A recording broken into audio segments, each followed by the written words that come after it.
Hello folks and welcome back to Medieval Total War. I'm Conostip and this is going to be part 33 of my early campaign where I'm playing as England. And Merry Christmas! I think this is going to be going up on Christmas, so if it is and you are watching this on Christmas, then hey, Merry Christmas, and I hope you all are enjoying your day off with friends and family. Or if you are spending Christmas alone, I hope you're all enjoying the peace as well. I'm going to be spending Christmas with my girlfriend's family, and I did do that last year as well. It was a fun time. I'm looking forward to doing it again. But I also have spent many Christmases alone as well, and I have enjoyed that peacefulness of it all. Yeah, it's quite nice either way. So whatever situation you find yourself in, I hope you're enjoying it. So for this campaign, first off, I want to sort of apologize for the last episode. I should not have recorded that without having any caffeine first. Sometimes I think that having caffeine makes me a bit too hyper, and it makes my recordings suffer a bit. And so I try to like experiment, like, hey, maybe I'll be more relaxed and I'll record without it. And then like episodes like last time happened where I was doing the editing and it was like painful. It was like painful for me. I was like, oh my God, I was just brain dead. Notably, the instance with I thought it was my Inquisitor that I was like trying to bring over to somewhere, Trebizond, I think. And, or no, I thought I was moving my Inquisitor to Georgia, I think. But he couldn't get there because it was I had my entire ass army picked up. And, yeah, it's funny because like when you pick up the piece, like look how big it is, you know? Like I didn't see that at all. I'm like doing this and y'all are just yelling at your computer screens back home. So yeah, apologies for that. And that's, you know what? I gotta say, maybe that's my lesson learned. Finally, from here on out, just don't record without caffeine.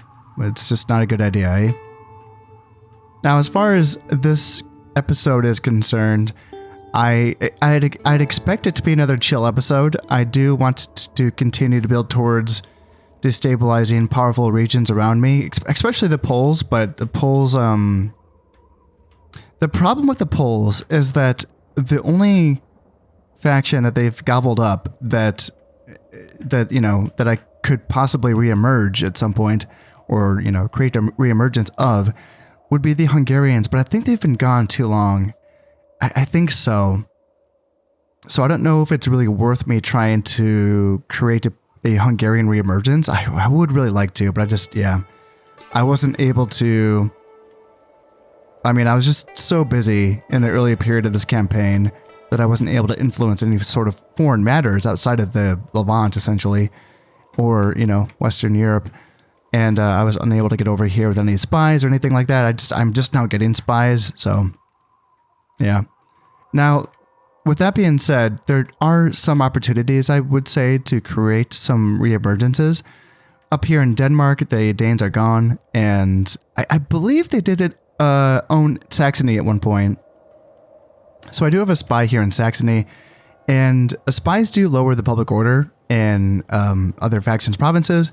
I can't remember the exact percentage off the top of my head. It's like, I don't know, like 20% for like a Zeal is Valor, and then like it goes up by 10% per point of Valor, something like that, you know, like, so it'd be like 30% if he has a Valor of 1, 40% for a Valor of 2, something like that. I can't quite remember. And for those of you who have played Shogun, whereas in Shogun, the spies, or as in that game they're called the Shinobi, their effects are cumulative. So if you just stack multiple Shinobi inside of a province, you basically are guaranteed to destabilize the region. And the developers did decide that was just overpowered. So in this game, it's just capped at 1 spy's effects are going to be felt per province. So if you have a higher Valor spy, it's going to be his Valor being counted towards destabilizing the region. But it's not going to be the other one or any other spies, right?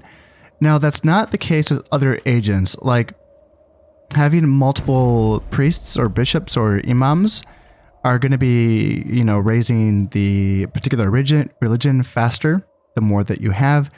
And then the same thing with Inquisitors. The more Inquisitors that you have, the faster that they will be raising the zeal of that region as well. So there's some play here. Like for Saxony, for instance, one thing is I could be getting higher tier spies eventually. So I need a tier 4. So I need a citadel. Do I even have a citadel? I don't have any citadels yet, do I? No. I even have a couple of keeps still. I am behind. Yeah, I'm building castles in Aquitaine and Normandy. I'm trying to catch up.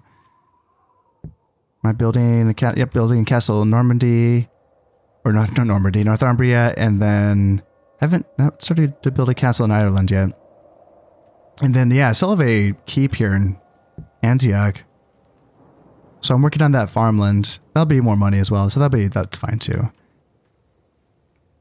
But I need that tier 4 so that I can get the upgraded brothel, which will give me upgraded spies. And then I can get additionally upgraded spies at the tier 5, the fortress level, which is that's pretty high up. It's going to take me forever to get there. And that will give me tier 2 spies. And that's different for the assassins. The assassins can get up to, I think, tier 3 or tier 4 just from the buildings alone. So they've definitely been given sort of like a boost for the assassins. Also, the fact that they're available from a tier 2 just to keep does that make them a bit more available early on. And I think that was an effort, again, by the devs to sort of, you know, give the assassins more play, right? Which makes sense. So, as far as what we can do here in Saxony, it'd be nice. It'd be really nice if we could just click on the governor here, and this would take us to the governor of Saxony, and like they do in here, like we can just kind of go to where our governors are by doing that. And it'd be really nice if they could do that for other factions, provinces, instead of making you just kind of go through every single. You just have to search through all of them, and it can take a long time. Now, in this case, I've done this before I started recording. I do have the U. It's going to be Elector of Saxony, Lord Exeter. So this is the governor, and the problem is that he is not the head or the general of his stack. It's going to be this heir, Prince Friedrich, is going to be the head of this stack. So I cannot influence Lord Exeter in any way, shape, or form until he is the head of a stack. And so I would have to essentially assassinate Prince Friedrich, or maybe use an inquisitor to put him on trial. He has only one piety, so maybe he is susceptible to being tried for heresy. So that's actually an option. I didn't really consider that. And inquisitors do not get caught and killed by border forts, so yeah, I kind of like that idea. I'll think about that. The other good news, though, is that there's no border forts in Venice or Tyrolia, so if I wanted to send assassins here, I could have a chance of killing Prince Friedrich as well. But then that doesn't guarantee that Lord Exeter will be in command, because it could also be this other governor right here, Lord von Castilian. It could be him. They're both zero valor, so, who would it be? I don't know. Kind of a toss-up, I suppose. And then even if I could influence him, what could I do? So, Inquisitors do lower dread. Well, he has 0 dread, so he is giving 0 dread boost to Saxony's loyalty. So they have 121%. Loyalty to get a reemergence, I have to get that below 120, which I'm very close to, right? The thing is that I don't even know if that's necessary, because the other lands held by Denmark at one point are rebel, and rebel loyalty is always going to be at 100% by default. And so I wonder, like, if the Danes have any underage heirs that are on the way, we could get a reemergence relatively soon, as long as the Germans don't, take Denmark and Sweden. I don't think the Danes ever held Norway, unfortunately. I tried. I tried my best, but that did not work out. So we could get a reemergence here without my interference, and would that even do anything? Well, they would be bordering the Poles, so that's something. That is something. Another thing to keep in mind, though, is that the Byzantines, now that the Mongols got pushed back to frickin' Syria, like, this is their only province. It's insane what the Poles did to them. They really just shoved their heads in the garbage cans and just bullied them. So they're here, and the Poles could continue to try to exterminate them. That would make sense, I suppose.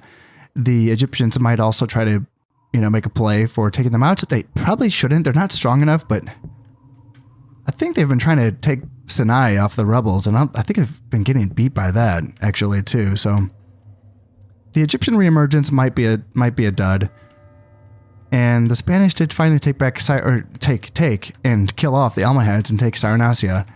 So there are some options here. Like I could destabilize Spain. Should I do that? Like, is that really necessary? Well, it might be. If we look here, despite the fact that I'm ahead of them by 47 points, they're making decent amount here. That's 8, 10, 12, 14, 16. So they're making 16 points per counting period currently, and then I'm making 10, 14. So they're making just a few more points than me. It would take them a long time to catch up, I suppose. So it's not super urgent, I guess. But if I wanted to maybe train agents by, using them against Spain before using them against the Poles, because the Poles, they're ahead of me by 6 points, and look how much they're going to be making. Oh my God, that's so many points. Yeah, what is that? 8, 16, 24, 26, 28, 30 points. Jesus Christ, they'll just be really just rocketing on ahead. Yeah, I probably shouldn't waste any time with Spain. I should probably focus all of my efforts on Poland. And I am starting to bring inquisitors into these provinces, and I've been removing my bishops. So you see how I've been bringing on emissaries or diplomats in the place of my bishops, and that is because bishops. This is my understanding, is that the inquisitors will raise a province's zeal to the point where it eventually burns out, and then the zeal lowers. It kind of bottoms out. And what effect does that have? I wish I could tell you. I know that zeal has some sort of play with the governor's piety. And I did some testing on this a long time ago, and I had come to the conclusion that any amount of zeal would raise the province's loyalty with any amount of piety in a governor. And then in recent days, I've been testing out my opening for my next campaign that I'm going to be playing, and I've been finding that I don't think that that's true. I think that there are situations where having an off-matched piety/zeal does lower the loyalty. Now, what is that? I wish I could tell you. How much zeal, how much piety is a lot of piety? I don't really know. 2 is low, right? That's obvious, but is 5 a lot? I don't know. Let's look at what the text tells us, because I know there's text here. So, with 4 piety, it says a familiarity with prayer may be enough to participate in worship, but only a true follower will secure the support of the religious masses. So that seems a little doubtful, right?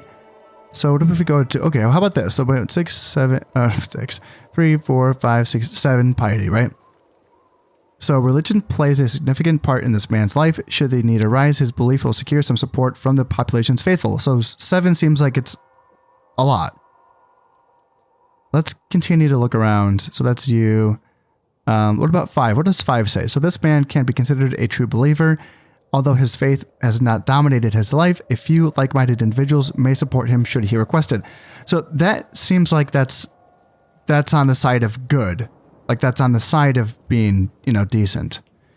But then, so let's say that 5 and up is good piety, whatever that means. And that's linked to zeal. Well, we don't have a read on zeal. It just says how fanatical the religious groups are in this country, and that's it. So is anything over 50% considered to be a lot? It's hard to say. Yeah, it's hard to understand these things. However, when it comes to using inquisitors to destabilize regions, there's some things they can do. They can try governors for heresy, and even a failed trial will lower their dread, so lowering their ability to keep their province in line. And then in addition to that, the raising and then lowering of a province's zeal, well, it's complicated, right? It's a situation where if the governor has a high piety and we are raising the zeal, then we are increasing the amount of population loyalty that's going to be attributed to that province because of us raising the zeal. But then by tanking that zeal, once the population's zeal burns itself out, we could be taking away, like kind of pulling the blanket or the rug out from underneath the the population's loyalty of that province. So that's kind of the idea there. That's how I think that works. But then there's the question of what play, like it's my understanding, and I need to go back to read these because I know that there's a viewer, I don't know if he's still watching, but a viewer for my first 2 medieval campaigns. Basically, it was like my tour guide. Like he's like my mentor through this game, and he really showed me so much of what can be achieved in this game. And I've been meaning to go back to reading his comments because it's like an entire guide is worth it in his comments. And I believe that it was him that mentioned something about bishops can essentially cap an inquisitor's a few things, right? Inquisitors, I don't think, can try governors for heresy in provinces where bishops are, where they exist. I think that's one thing. I think, right? And then I think the other thing is that the bishops cap the amount of zeal that can be raised in a province. And here's my question is that, does that mean that it can raise, but it never raises so high that it like burns out and it goes low again? Does the bishops like stabilize it, or does it just block the zeal raise in the first place? These are questions I don't really know. So if you have answers to this, I would really like to hear your thoughts on this, because this is something that I need to discover. Maybe I can test it in this campaign. For now, what I'm looking at is bringing in my my emissaries and using them to replace my bishops in all these provinces so that I have an inquisitor and an emissary in each province.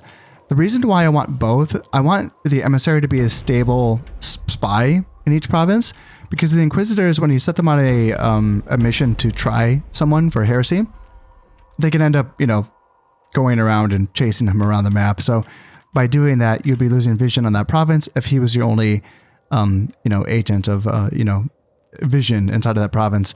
And having a stable source of vision is nice and useful because I need to be keeping an eye on a few things here by using my emissaries. And that is, keep an eye on the generals.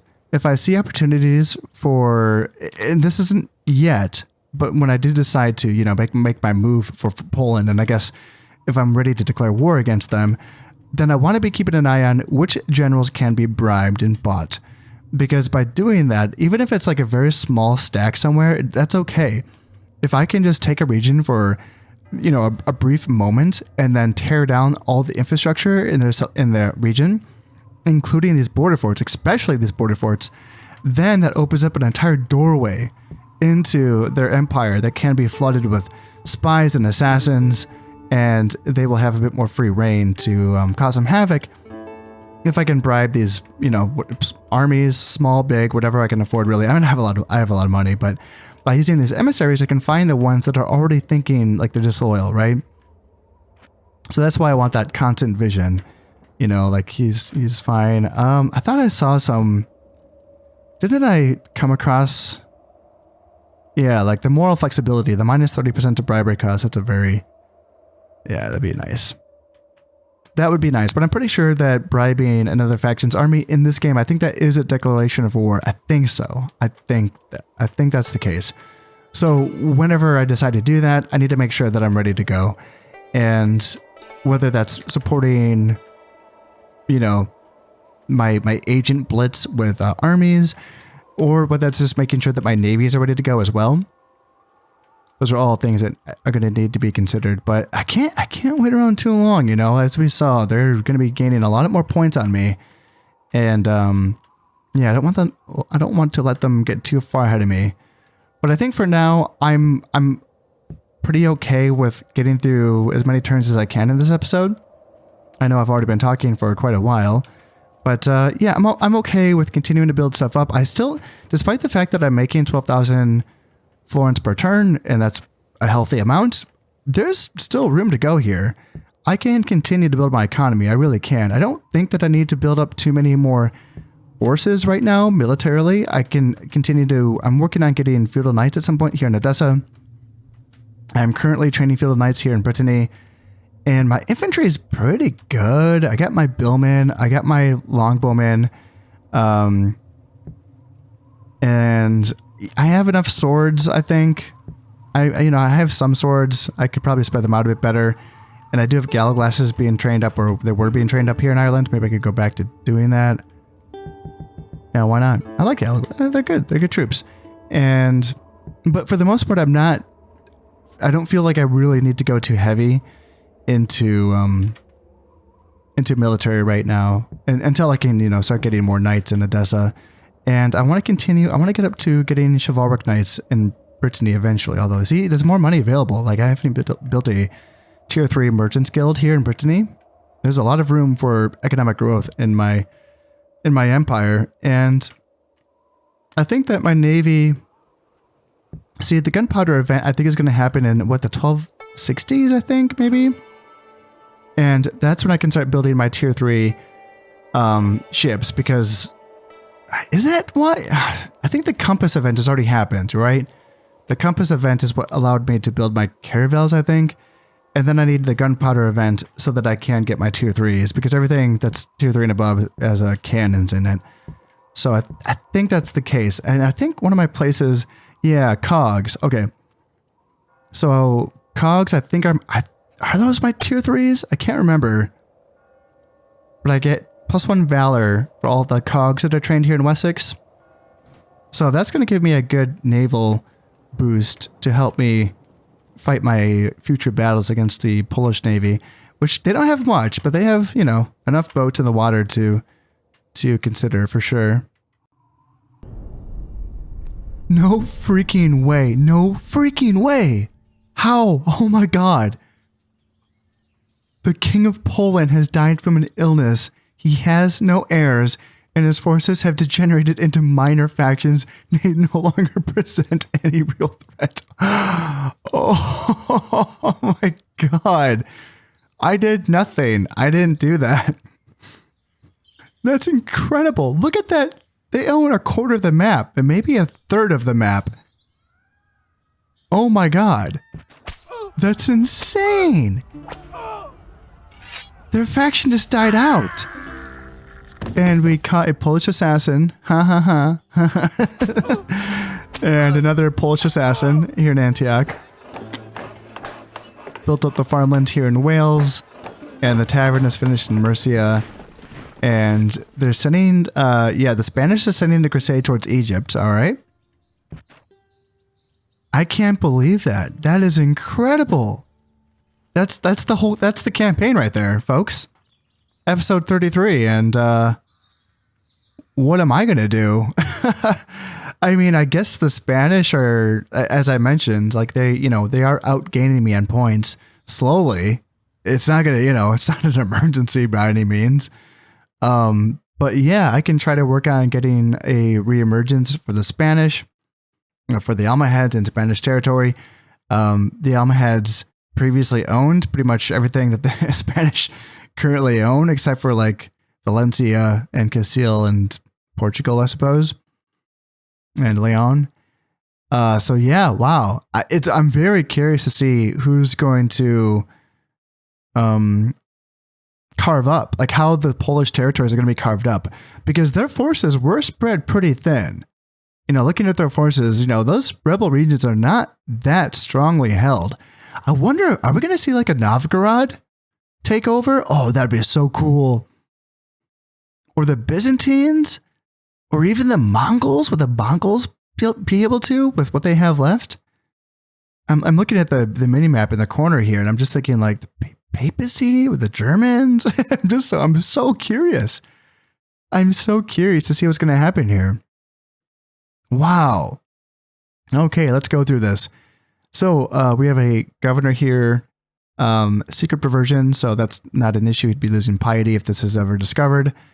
Not an issue for us. So do we have any star generals? No. Prince William, this is my king's brother, ambitious, so +1 dread, -1 loyalty. Okay, all right, well, we can go take a look at that and see if that's going to become a problem.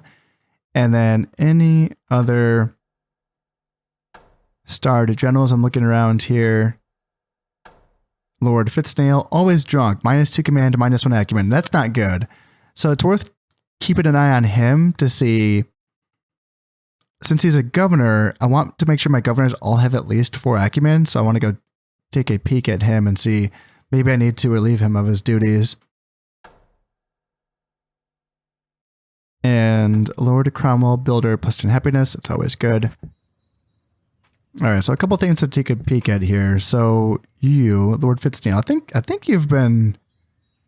I feel like you've been one of our first guys, right?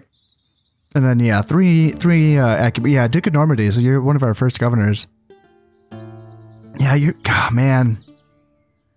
You got some good stuff, you know. +10 happiness, plus 10% to agricultural production as well from being a steward. Normandy. Normandy doesn't have any trade, so it's not like super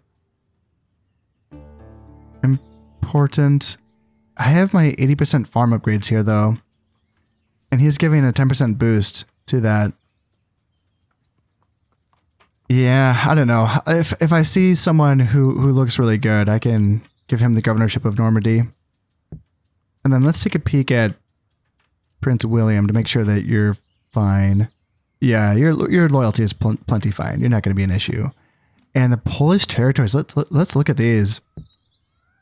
God, I can't believe that. That's just so, oh my God. I wish that mechanic was in Rome Total War. You know, that would just make that game so much more dynamic and interesting. Because look at that. This is crazy. Look at this. This is like a quarter of the map. And these, so like these boyars here, even though they're like horse archers, but they're hybrid horse archers, and they're actually a really good unit. They're very strong. Of course, there's only 40 men in the unit, but that's double the size of most bodyguard units. The Orthodox factions in this game have the best royal bodyguards, because the Gulam bodyguards and the royal knights are both 20-man units, whereas the Byzantines have their 40-man cataphracts, and the Novgorods also have their 40-man boyars, it's a very, very good unit. So even though that's basically like all you're seeing here, that's some decent strength. It is. There's some Vikings as well. What could they take? It'd be slow for them. They'd have to take Livonia first. And it's hard to hang on to. It's one of the most rebellious provinces in the map. Livonia, I think Lithuania is also on that scale. And Portugal and Scotland. And I feel like there's a 5th province. It's also very rebellious. And it's slipping my... I'm pretty sure Livonia and Lithuania are on that list. Huh. Yeah, I'm having a hard time thinking of what the 5th rebellious province would be. So the Novgorod could take Livonia, but yeah, holding on to it would be a different matter altogether. What about something else? Like, okay, so there's... I was going to say there's nothing in Muscovy. There's 3 Slav warriors. This is a very poor unit. So the Novgorods could take Muscovy and make 415 florins per turn off of it. Volga Bulgaria might be a little too tough for them right off the bat.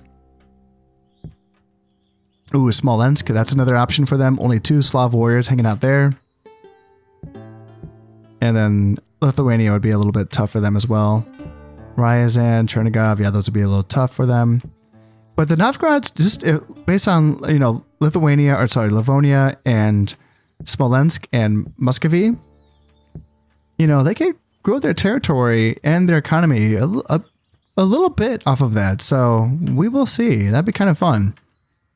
And then the Byzantines, what about them? You know, they have 3 stacks right here in Bulgaria, so you would think that they are primed to push on into Wallachia, which I imagine they could win that. Perhaps Moldavia as well, although there's 4 Royal Knight units in Moldavia, so that'd be kind of tough. Yeah, but the Byzantines have the forces to do so. I don't know how, well, I don't know. Their armies aren't that good, actually. But their generals are very good. Their generals are insane. Then who's going to be able to take Armenia and Georgia? These armies are kind of decent. So, I don't know. The Mongols, the Byzantines, whoever's going to bang their heads up against those forces. The Byzantines have, oh man, again, their generals are just so good. And they have enough cataphracts. We'll see if anyone could do anything about that. And then what about the Germans? Do they have any play against the Polish territories? Because the Italian Empire is basically imploded. They still have Provence and they still have Milan. And they have the islands, Sicily. But the Germans can essentially just go to start focusing on... Are we still at war with them, actually? No, we're not. Okay. I was like, got a little confused there for a second. The Germans could, like, Bohemia seems like it's wide open. Austria, there's some Royal Knights here, so that's a bit of a tougher fight. Yeah, some Royal Knights here in Silesia. The Germans might have to build up first. I don't know. Their forces that they're bordering, other than Bohemia, Bohemia they might be able to take. Okay, well that's insane. That's insane. I can't believe that. Wow. There goes like... Yeah, there you go. What about the Byzantines? Are they going to catch up to me? 8, 9, 10, 11. I'm outpacing them by what, 1 point? Okay. Oh dear. Yeah, we'll have to keep an eye on the Byzantines. We're allies, so I don't want them to get too ahead of themselves. If I have to, I can, since they are Orthodox, my bishops could potentially cause some religious unrest in their provinces. My inquisitors can't do anything in their provinces because inquisitors only work against Catholic factions, so yeah, that's unfortunate. But I can pivot and I can start to use my, you know, my inquisitors and my assassins and spies to destabilize Spain. Because here in Cordoba, so there's a border fort here. Granada, there's no border fort here, so I can start to put spies here in Granada, try to start the Almohad Rebellion. 167 loyalty. Morocco, there's no border fort. Algeria, there is a border fort here. Tunisia, there is one. Cyrenaica, there isn't. And they're going to be trying to take Egypt with a crusade. And how is their faction leader? Where's their king? Alright, why can't I find the king? Is that you? There you are. Yeah, his influence is pretty good. He's 41, so he's not that old yet. But we can start to work on them. See if we can make some progress on destabilizing their kingdom. I've only had my Inquisitor here in Valencia for a couple of turns now, and already we are getting these Inquisition updates here. So like, it's going to say news from your Inquisitor in Valencia, so I regret to inform you that the population here have let their faith in the Almighty slip and evil runs rampant. I have damaged to save some souls from eternal damnation, but the people here have no stomach for God's work and their zeal is diminishing. I will persevere. And it says people killed 1,750, which is an insane amount of people to be killed from this sort of thing.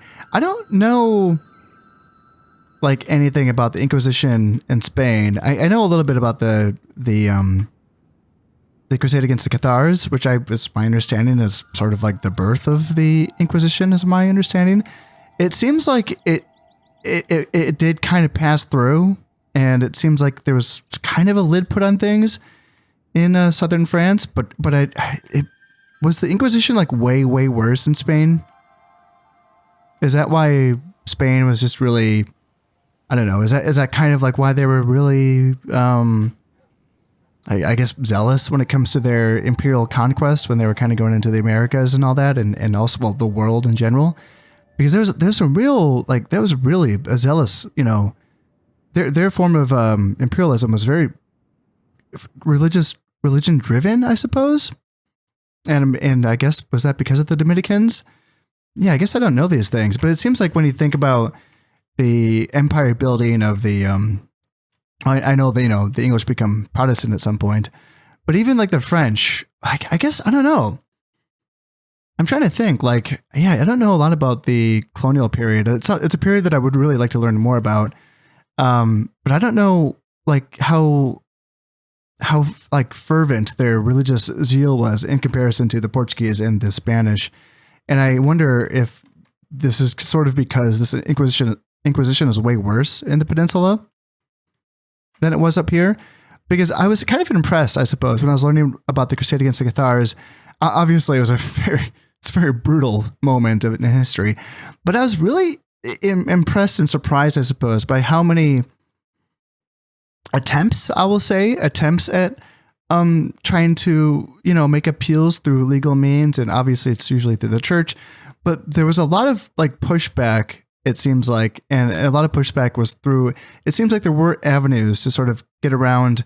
I don't know. I was just kind of really impressed by typically I think of the Middle Ages or the medieval era and thinking it's just kind of, I don't know, really dark and you can't do anything. And then, the lords and the church have all the power and the people have no power. But it does feel like there was legal precedents for things, people were trying, when people started burning people at the stake during the Crusade against the Cathars, that was a really awful thing that made people go, oh shit, is that too much?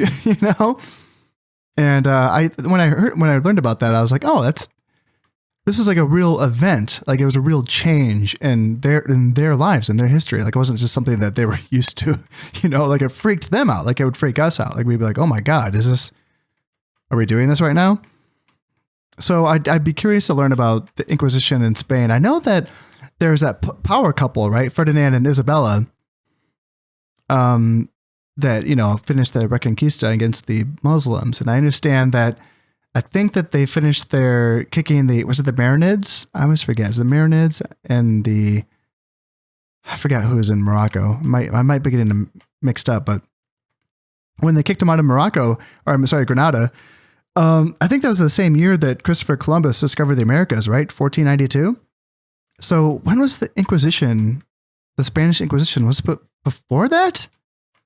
It had to have been, right? Because the Crusade against the Cathars was in the 14th century, I think. See, you shouldn't take anything that I say about history to heart because clearly I don't know what I'm talking about.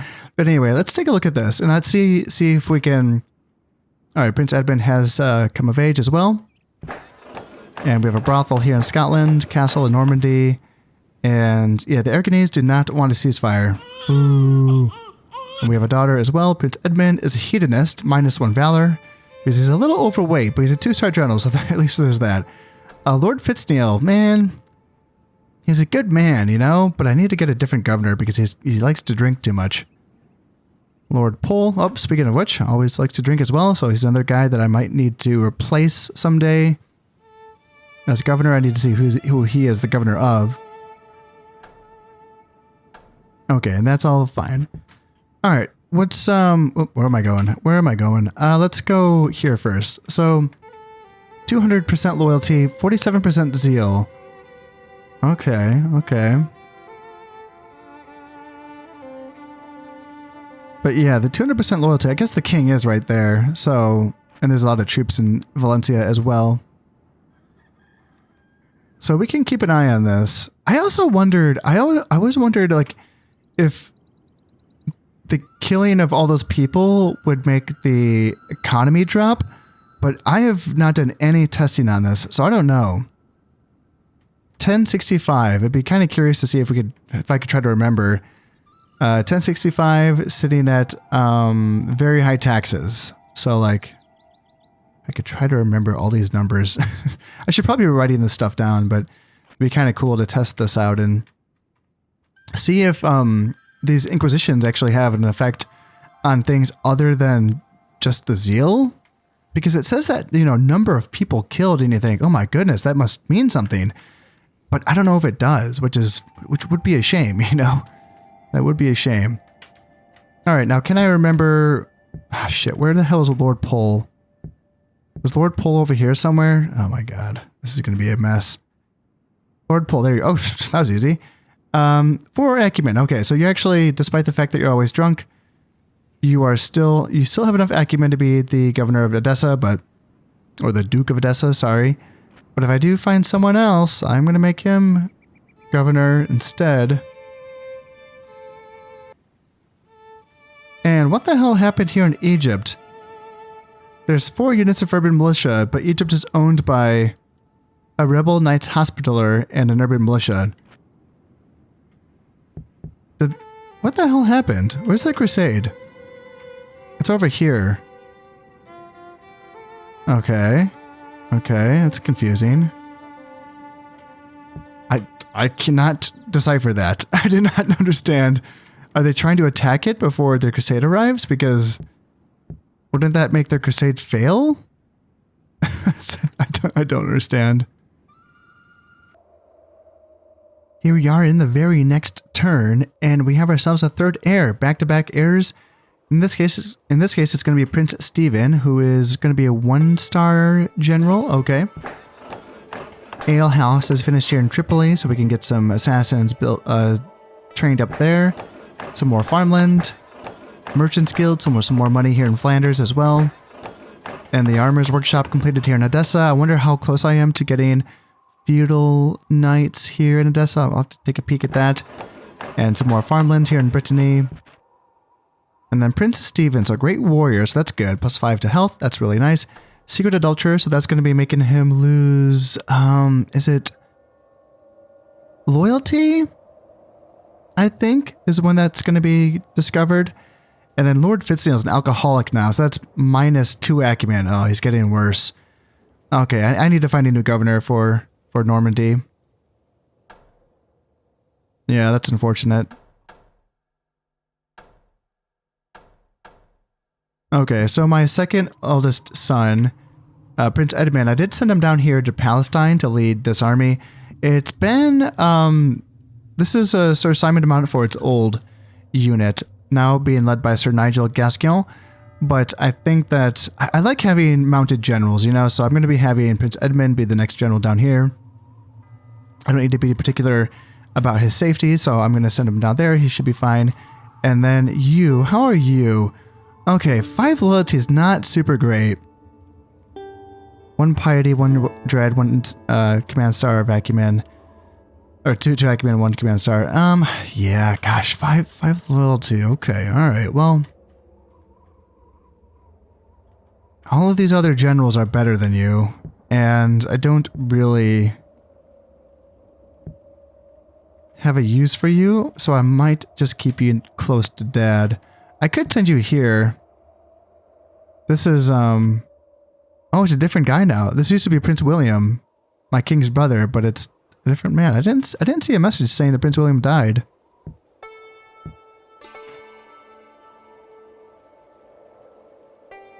Huh, interesting. So yeah, no more Prince. So who are you? Sir Alfgar Uhtred. Alright, alright. Well, maybe I will send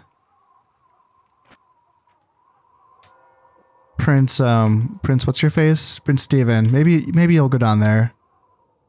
I mean, 5 loyalty, it's something. How old is the king? He's gonna be dying. He's 61 years old. Alright, you'll hang out here for now. Just to be safe. That way, when Prince Alfred comes of age, if there's going to be any issues, then you'll be right with them. And that does remind me, I need to start looking for wives for Prince Stephen and Prince Edmund. We also have ourselves a general here who is 3 loyalty is not great. And that's because he's a blackmailer, so he lost 3 loyalty because of that. Good runner as well, -3 morale. Yeah, he's not great. He's in a unit of Royal Knights. I have a princess right here, so I could marry her off to him. She's 28, and I've been trying to get a ceasefire with the Aragonese. They're not accepting it, so instead of wasting her, let's make sure it's you. Yeah. Yeah, let's try to raise his loyalty a little bit, just to make sure he doesn't betray us. Here we are. The gunpowder event has happened, and yes, it's about to turn 1260. So right at 1260 is when the gunpowder event does happen. All right, I should probably memorize that one of these days. Thanks to the arcane skills of the alchemists, a new substance, gunpowder, is now available. While it may have the sulfurous reek of Satan when used, be fit only for peasants, and make a horrendous racket, it can only be a matter of time before gunpowder appears on the battlefield. Awesome, nice. So we're going to have some more stuff to start building here. King John II, Great Steward. Yeah, that's going to be nice. 20% to agricultural production and 10% happiness, or plus 10 happiness. Yeah, he's pretty old, so he's not going to be around for much longer, but yeah, I'll make use of that extra income there. And then anything else. Lord Howard, -3 valor. Well, you're a governor, it doesn't really matter, but yeah, it's going to affect your unit for sure. Actually, let's look at Lord Howard just to see. Is it you? Yeah, so you are a... So that's you. Okay, you're a unit of peasants. All right, it doesn't really matter. Your valor doesn't matter that much.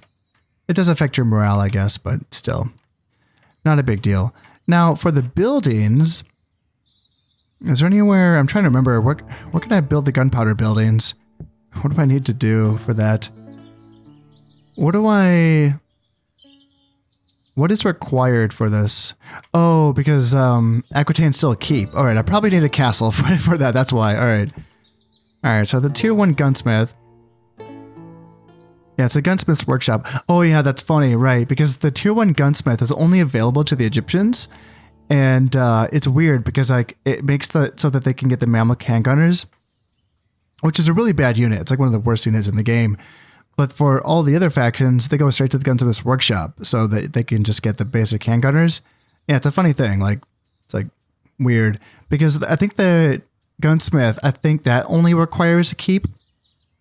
It doesn't require the castle. But by the time the gunpowder event is going to happen, it's not that hard to have castles anyway. So it's like, you know, it's like, is that supposed to be like a, you know, a leg up for the Egyptians to get gunpowder before everyone else? Like, it's not that big of an advantage, you know? Yeah, it's a weird thing. But yeah, handgunners. Handgunners are okay. They're short range. I prefer using the arquebusiers.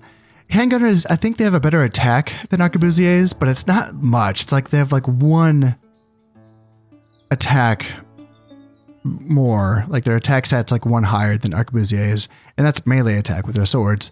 So like, you know, sure, they can fight a little bit better in melee than arquebusiers, but you know, it's not that crucial. I would rather have the longer range of the arquebusiers and I think it's higher accuracy as well, I think.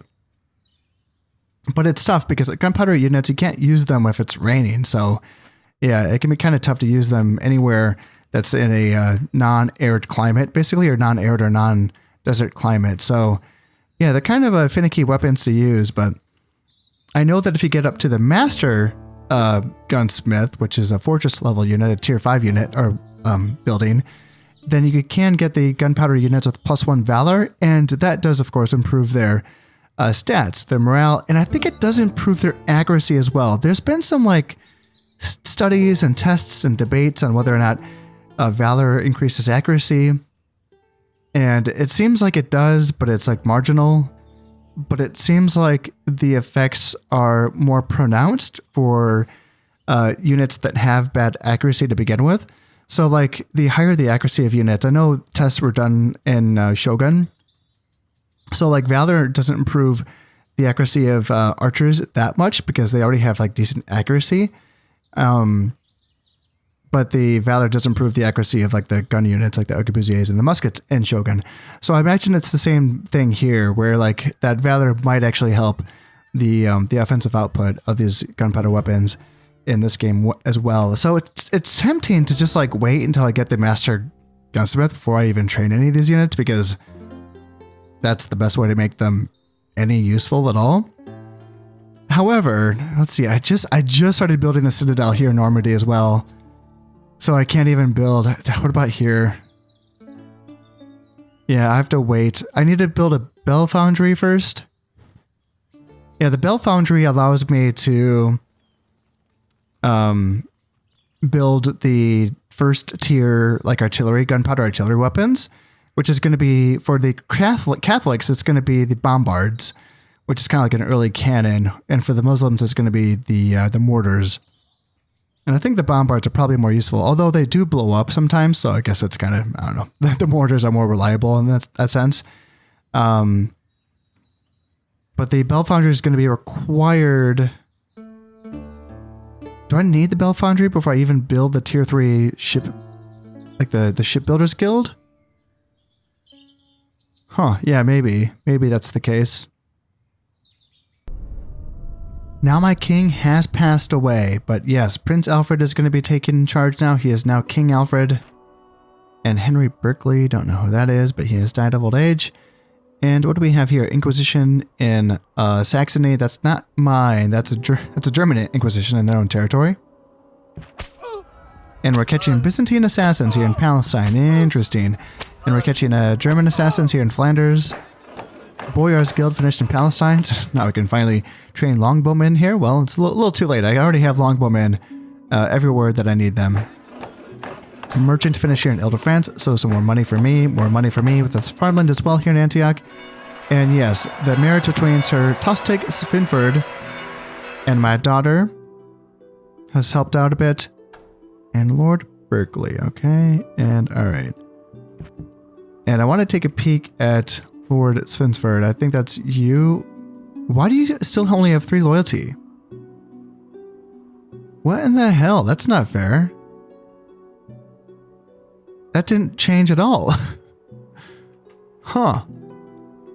Well, so here's something that's kind of neat with spies, and I don't really know the application of this, but here's the thing. So like spies can be used to actually frame your own generals for treason, basically.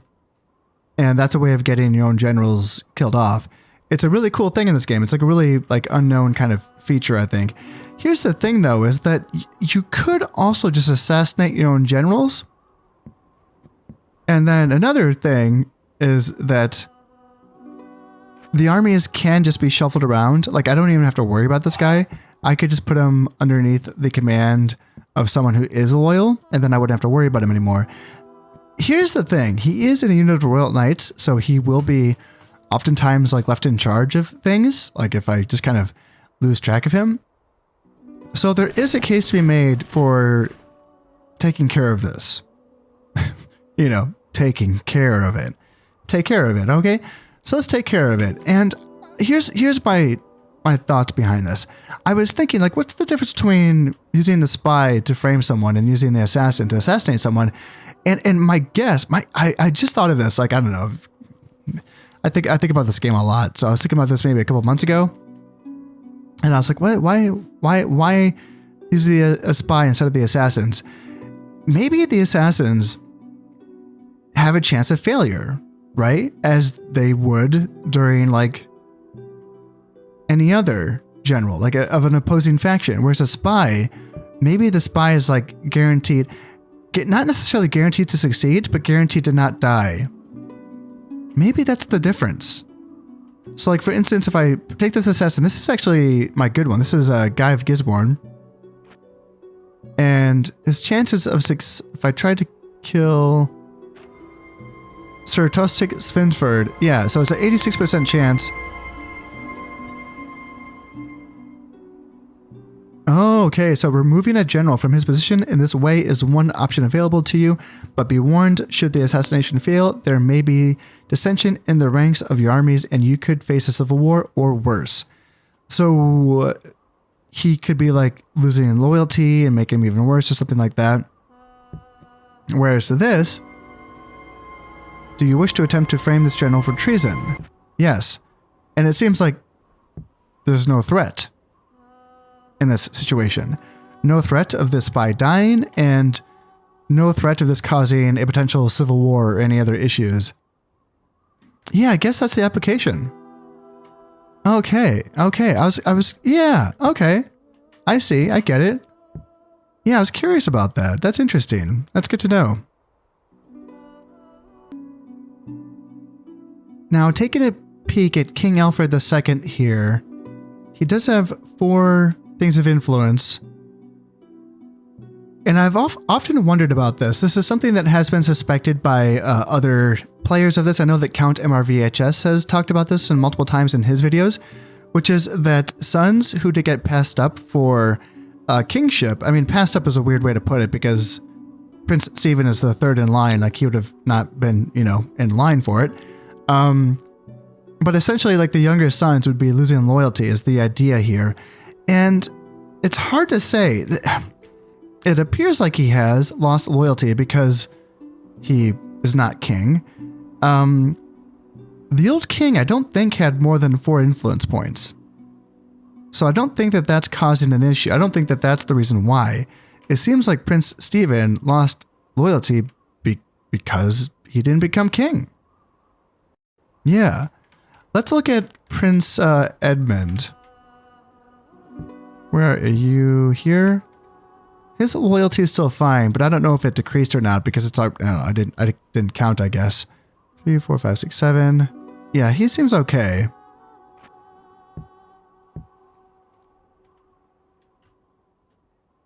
But Prince Stephen, it's worth keeping an eye on him.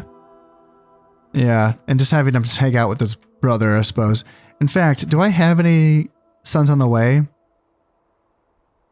I don't think so. I think that Prince Edmund, Stephen, Henry, and Edward, I think they are all, I think these are all brothers, and then these 2 are the sisters, unless Princess Joan might be King Alfred's daughter, but I don't think I think she actually might be. Yeah, because we had a daughter born not too long ago with the older king, so. That's a little worrying, because he's 34, and he's been married for a while, so yeah, that's a little bit worrying. Well, I have some emissaries looking for wives for my other 2, for my brothers, that is. So hopefully they can, you know, find some wives for them and they can start their own families in case King Alfred cannot get the job done here. Now we are being told that my general here, Sir Tostig Svinford, is being brought to trial to answer for his crime of high treason. And the evidence did not convince and the trial collapsed into farce. This whole episode may have done more harm than good. Okay. Okay.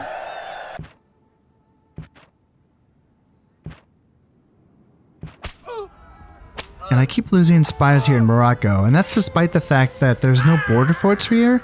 So there must be some Spanish spies or assassins hanging out in Morocco, catching my own spies. And we killed an enemy assassin working for the Germans here in Flanders. Okay. And the Armorer's Workshop is finished here in Wales. Brothel finished here in Mercia. Okay, now we have a son. Perfect. Okay, phew. All right. And because my king is like 35, there's going to be plenty of time for this son to come of age before my king dies. Perfect. Ah, see? Sir Tostig Svinford has lost even more loyalty. Uh-oh. Uh-oh. And informants. He has built up a local group of informants, giving him some warning up plots against him, +2 valor against spies. Huh. Interesting. I've done this before, but it was a long time ago, so I don't remember exactly how this works out. I think I can continue I think I can just keep trying to get him. Aha! Yes, here we go. The Danes reappear. An heir of the last ruling lineage who escaped detection has organized a rebellion in an attempt to re-establish his faction. A number of provinces previously held by rebels have joined his cause. A number of other rebellions in progress have declared allegiance to his faction. And it's just Sweden. Yeah, it's not any other provinces. It's just Sweden, I think. But still, hey, it's something. It's something. All right, anything here? Informant network for Sir Tostig Svinford. Yeah, it's getting worse. -1 loyalty as well, +4 valor versus spies. Oh, yeah.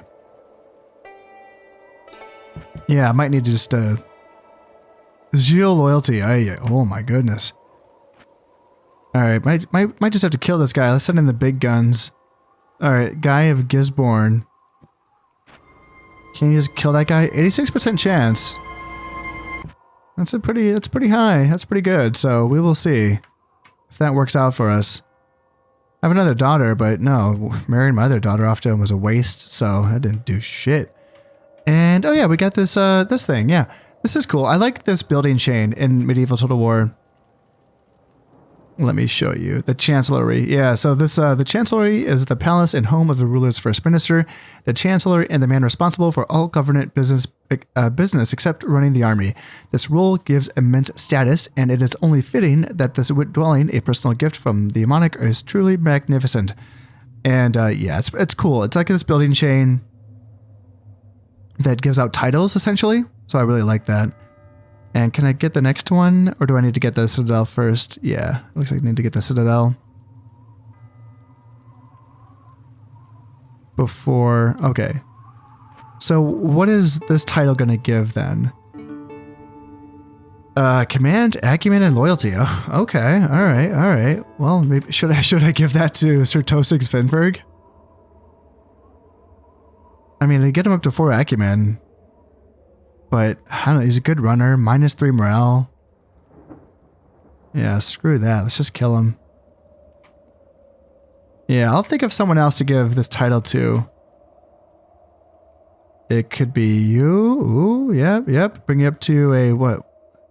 3, 4, 5, 6, 7, 8-star general. That'd be nice. Bring you up to a 4 acumen as well. So I could give you... Oh, you're already a governor. Got it. You as well. I could give it to you, bring you up to a 7-star general. And then down here, I could bring you up to a 7-star general as well. Yeah, we have some options. What do we have down here? Sir Richard Montfort. Yeah, you're a glutton, but you have the charismatic leader and the natural leader. That's really good. +5 morale is very, very good. And I could get you up to a 4-star general. Nothing too insane in that regard, but still. Yeah, or you bring up to a 6-star. Yeah, there's some options here. I'll think about it. Aha, there we go. Guy of Gisborne got the job done. He did kill Sir Tostig Svenford. Simultaneous reports from your assassin and the target general's command staff confirmed success. The threat within your own ranks has been quashed. Wonderful. Oh yeah, I forgot to check out the Danes as well. I want to see how they are. Alright, the Egyptians are the happiest. Well, good for them. Good for them. Alright, Inquisition in Novgorod. Alright. Kill 200 people. Okay. Killing German assassins in Palestine. And Papal assassins as well. Castle finishing here in Aquitaine as well. And Thomas Aquinas, yeah, is one of the most learned men of his age, and a true son of the church. Not even an impure woman sent by his own family could make him renounce the Dominican vows of chastity he has taken. His teachings and adherence to doctrine inspired zeal and increased the church's flock in Italy. Okay, who's going to be the next general then of this this unit, that is? And it's interesting. It really does. It's down to a 20-man unit instead of a 20-man unit. Or sorry, it's down to a 19-man unit instead of a 20-man unit, because that one man got killed and that was it. So, Sir Thomas Courtenay is now the captain of this unit, and he has 4 loyalty. That's better than 3 or 2 or 0 even. And we could even send his unit back over to Brittany to get retrained. And that'll be that. And finally, 9 turns after the fall of the Polish Empire, finally someone is making a move on their territories. And of all people, it's going to be the papacy, actually. They're attacking Carpathia. Okay. Alright, Inquisition in Granada has killed 400 people. And yeah, we're catching Papal assassins still, Byzantine assassins, more Byzantine assassins, and an heir matures. Prince Henry has come of age. Royal estate just finished here in Edessa, and I think I can now train a feudal knights here in Edessa, I think. And we have a daughter on the way. Natural leader. Ooh, he has 0 stars for Lord Henry or Prince Henry. Dang, that's too bad. 3 loyalty too. Yeah, not great. That's too bad. I think he needs to hang out with his brother as well. And just chill out there.